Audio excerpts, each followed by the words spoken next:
Mr. Miller, you are a very cynical individual and should not be doing this interview this way. Yes, that's exactly what they're planning on doing. From Asia News Weekly, this is Asia Now, the podcast featuring stories and interviews from the Asia-Pacific region.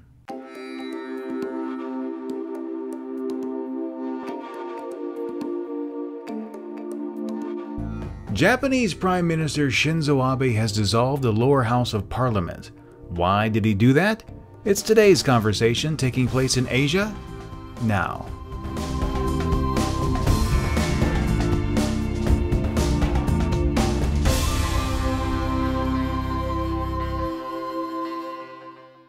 Hello everyone, welcome to this week's Asia Now podcast. I'm your host, Steve Miller, and I'd like to thank you for listening and downloading this week's program. Hot off the heels of the APEC, the ASEAN, the East Asia, and G20 Summits, Japanese Prime Minister Shinzo Abe was presented with some very bad news. First, the tax hike that was set to take effect next year remained ugly and hugely unpopular. And then, rather unexpectedly, the nation slipped into a recession. So, what did Prime Minister Abe do? Well, he decided to dissolve the lower house of the Diet and call a special election, 2 years ahead of schedule. On the podcast today is Michael Cucek. He's an Adjunct Fellow at the Institute for Contemporary Asian Studies at Temple University, and I'd like to welcome him back to explain just what happened. Mr. Cucek, welcome back to the podcast. It's great to be back. So, Japan has now officially entered a recession. Abe has scrapped the call for a tax increase, and now he's calling for a snap election. Why is he calling for this election? What exactly led up to it? There are the things that Mr. Abe says are the reasons why he's calling this election. He's saying basically that it's a referendum on his decision to delay the imposition of the second round of the raising of the consumption tax. He's also saying that he's looking for it as a justification, or at least a vote of confidence from the voters for his broader Abenomics package of loose monetary policy, a boost in fiscal spending, and reforms called the so-called third arrow reforms. In truth, this dissolution of the Diet really crept up on the government, and it's the result mostly of half-spoken desires that then made their way into the media, and then suddenly the government, or in this case Mr. Abe himself, got caught having talked about dissolving the Diet and other parts of the government having talked about delaying the tax increase, and suddenly it all became one story and quite out of control. This has not been a very attractive process. So what exactly is he trying to achieve? I mean, you said it's an out of control process.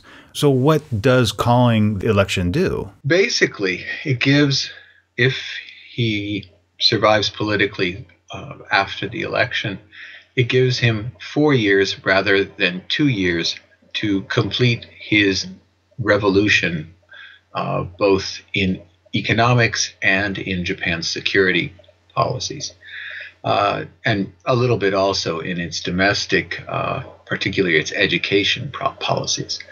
But just going to the voters and saying, I need more time, I want more time, is probably not something that will be very attractive as a message. So he's packaging it in a more attractive way, saying that I'm really asking your opinion about my job so far. Is this election something that he truly needs to do? I mean, there were some people saying that because of the unpopular decision to restart nuclear reactors and, of course, the financial issues, that he's trying to boost his popularity, like you mentioned, to give him more time, give him more political credit. I mean, is this a realistic thing that can happen? What he's trying to do is kind of ambiguous. And yes, there are issues that need to be addressed that will eat away at his popularity. But does the election solve that? Does it bring him extra oomph within his own party, or does it add a few extra percentage points to his cabinet's popularity? It's really, really unlikely that that's going to happen, mostly because this buildup has been botched. Though he did do yesterday, he gave a tremendous speech introducing the concept of having this election. But one speech doesn't necessarily make up for everything else that's gone wrong. And to be sure, the major thing that has gone wrong, the effect of the raising of the consumption tax in April, really hit the economy much harder than the people whom Abe had trusted, or at least their opinions whom he had trusted, said it would. A few of his advisors, particularly the ones who had actual PhDs in economics, said that it would be very bad and told him not to do the first round. And he now has to say, wow, they were right, and all these members of the business and government establishment were wrong. But in terms of having an election, no, there doesn't have to be one. There doesn't have to be one for 2 years for the House of Representatives. Their term in office is 4 years. And if in looking at the sheer numbers, the coalition, the ruling coalition of the LDP and the Komeito have over 2/3 of the seats in the House of Representatives, which is what you need if you want to override a decision by the House of Councillors, the other house of the Japanese Diet. And is really the first step also in having a majority necessary for amending or revising the Constitution. He's most likely going to lose that 2/3 majority. He's projected to lose seats in this election. So from an outsider's point of view, this looks crazy. And I saw earlier today, before we recorded this conversation, that the Your Party has effectively called it quits, that they've effectively decided to disband? Yeah, that's an interesting little side story. The Your Party was we have to use the past tense now. The Your Party was something of a free market, anti-bureaucrat, anti-regulations party. Not like the Tea Party in the United States, but certainly a party that felt that the way that the Japanese economy was managed was anti-growth, was anti-entrepreneurship, and they really served as a real catalyst for a great deal of interest in politics by people who normally wouldn't be. But they were led by a particular individual who unfortunately got caught having received vast amounts of money in loans, which he never recorded anywhere, either personally or for his political organization. And this money that was lent to him, which we used for political purposes, should have been declared. After he resigned as the head of the party lost its way, but more importantly, it lost its political significance because the individual, Mr. Yoshimi Watanabe, was a close personal friend of the prime ministers. And it was always assumed that at the end of whatever time period, this small party would join with the LDP and give the LDP majorities in both houses of the Diet without the coalition partner, Komeito, and it would lead to a conservative coalition running the country rather than a conservative liberal, because the Komeito is a rather liberal party in many ways, coalition. What I recall the hawk-hawk coalition rather than the hawk-dove coalition we have. That was supposed to change things. It's not going to happen. Mr. Watanabe doesn't have the nice gift to give to his good buddy, Abe-san, and the story's over. And this party, which received millions of votes in the last election just 2 years ago, is gone. Turning our gaze to the future, if you could gaze into your crystal ball, do you have any predictions of what we could possibly see after the December election? Well, Mr. Abe has and the people around him have been providing us with predictions. And contrary to what you would normally expect, their predictions are dire.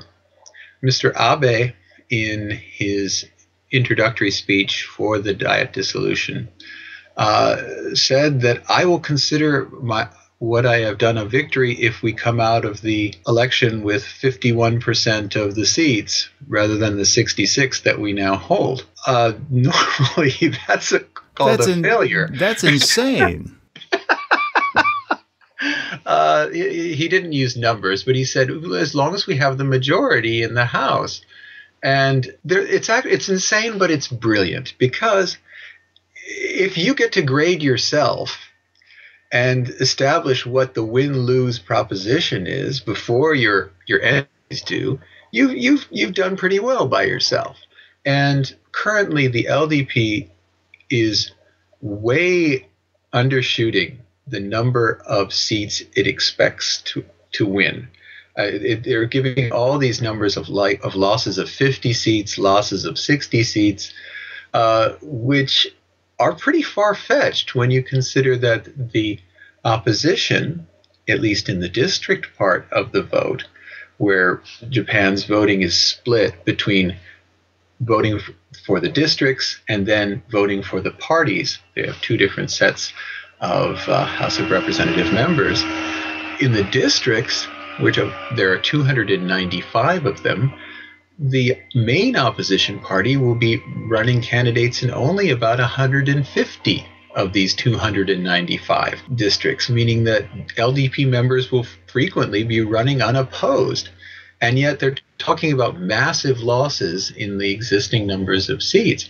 It's really lowering expectations so far that they're probably going to do way better than they've predicted, and they'll get to wave the victory flag even if they lose seats. Could they be trying to lower these expectations just because we have the recession, we have the necessity to back off of this tax increase, and they're just trying to say, okay, we're going to lower our expectations so much, but then if we end up with this massive victory, we can spin it in a way that, okay, the people really support us and we're going to continue with these programs? Mr. Miller, you are a very cynical individual and should not be doing this interview this way. Yes, that's exactly what they're planning on doing. By setting expectations at absurdly low levels, they're, of course, going to spin around the moment the election's over and say how great they did. It's transparent. It's obvious. The people see it. The newspapers are going to cry foul over it, and they'll still do it. But if they call foul over it, if it's this transparent, what will that mean for the remainder of Abe's term in his position? It will mean that he will have to deal with a very negative press, which he largely has not done. He has been very astute in cultivating the top editors of the main television and newspaper news organizations, making sure that they feel, if not on board with Abe and Abenomics, at least conversant with it or comfortable with it. If, however, they play coy and they play the news media for fools, the news media will respond very negatively to that and make it much more difficult for Abe's message to get out unfiltered. So he's dissolving the lower house. Could he, in term, if he needs to, dissolve the upper house as well? The upper house cannot be dissolved. It's on a 3-year fixed term with half of the house coming up for 3 years. A term of office is 6 years, and they're called senators. So the senators serve for 6 years, and every 3 years, half of them are up for re-election. Correct me if I'm wrong, he can't reshuffle the cabinet again this soon. No, he will have to because everybody officially becomes unemployed, and the cabinet stays on, but all these members of the Diet, their jobs end and they have to reapply. What will happen is immediately after the election takes place, There will be some sort of general meeting of the LDP, and they'll work out a new cabinet. Of course, a lot of the faces will be the same because as we saw in the reshuffle, when you bring new people in, some of them may have problems. And he was so proud of his first cabinet that lasted longer than any cabinet of the post-war era. And to reshuffle it and bring in the 5 women, and then 2 of them turn out to be turkeys, it really rubbed him the wrong way. He doesn't have much time because the election's on the 14th, and we have to restart the new diet session in the beginning of the new year, and they're going to be behind on a lot of their business because they lost the tail end of this diet session, this extraordinary one. So there's going to be a lot of unfinished business, particularly having to do with the budget. So he's going to want to jump in very quickly. It means his New Year's is going to be wasted looking at resumes and hoping that this time the vetting committee finds everything. It's going to be a tough process, but he has to do it quickly.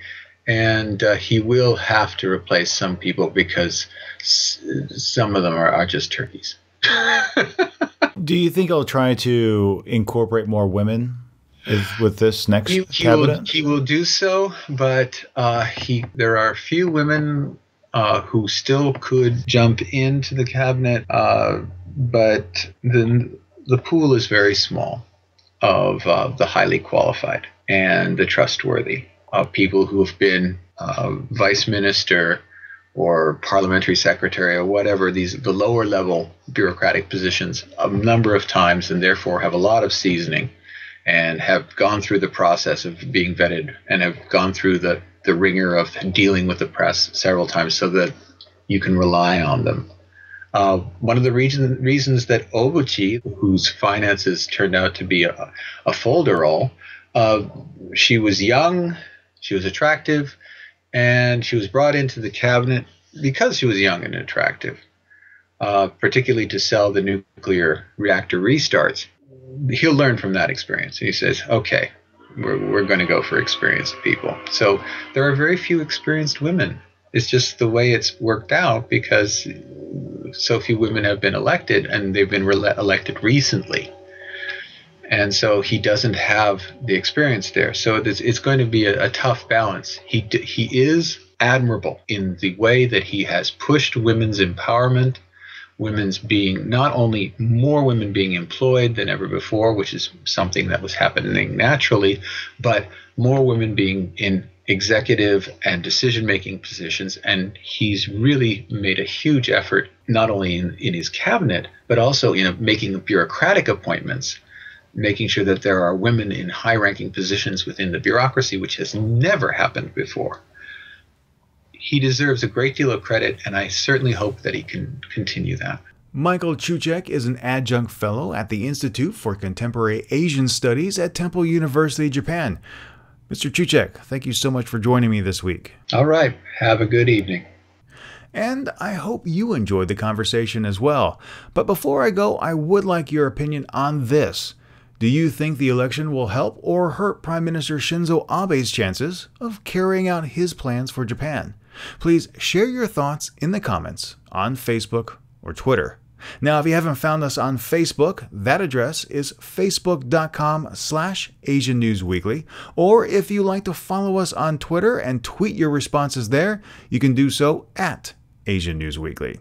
We also have an email address where you can send your questions, your feedback, or your comments. That email address is podcast@asiannewsweekly.net.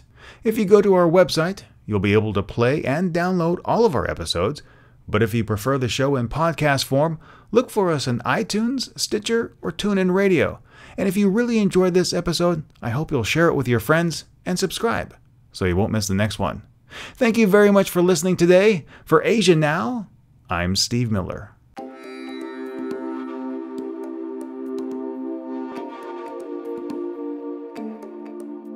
Asia Now is licensed under a Creative Commons Attribution 4.0 International License.